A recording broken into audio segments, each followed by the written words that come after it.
It's Friday night, and you're saying that this guy's got nothing to do. My reasoning for moving towards a Friday night lecture to you all is very simple. I know you've all been busy the holiday this past week, but the big thing more than anything is you got the first case study paper that you got done. Some of you have done very well with that. My biggest suggestion to all of you is you start looking at the building constructions around you. There's a lot of new buildings going up right now. I think the biggest thing for all of you is to take into account how are they really being put together.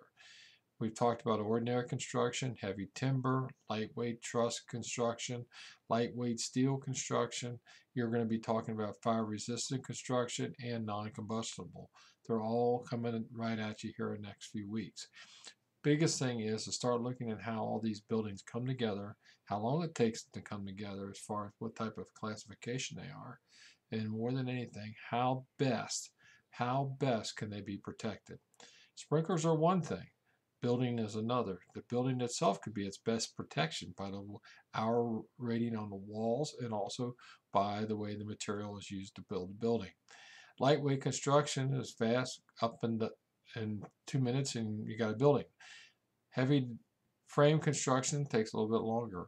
But the biggest thing is you look at fire resistant structures or non-combustible structures do take a while to come together. They have to cure, concrete in place, cast in place. All those things come into play. The biggest thing is in this whole course is for you to understand your surroundings when it comes to building construction. There's a lot of studies with using an officer on the scene, observing a building, fire, and that. I pose this back to you. The case studies are one thing. The questions are one thing. But put yourself in a position at 2 o'clock in the morning on a building that you're familiar with, but you don't know the parameters around it. Basically, how it was built. You quickly got to get yourself up to speed, and you will find yourself time after time, looking at the same problems. Fighting a fire is one thing. Understanding the building and what it's going to do to you is another. And I strongly suggest that each one of you take time and look at the buildings in your own fire department around you that you respond to every day. Take a very serious look. And what I mean by that, just don't walk the 360 and say, there you go, lightweight wood construction. No, take and see how it's put together. Connection points. How is it supported from the ground up? Those are all key factors. In the middle of the night, when you got a fire burning out of control and you're in charge, you've got to look at the big picture. And the big picture isn't just the fire. The big picture is how was the building built? How do I remember it?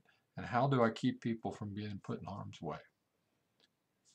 I want to close with saying the reason why you don't have a final exam is because I feel with this course this summer, they give you a better opportunity to do some legwork and research.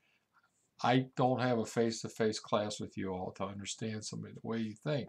So the best way for me to do that is to give you an applied research paper so that you can explore the topics of your choice and show me what you're interested in researching and reporting on.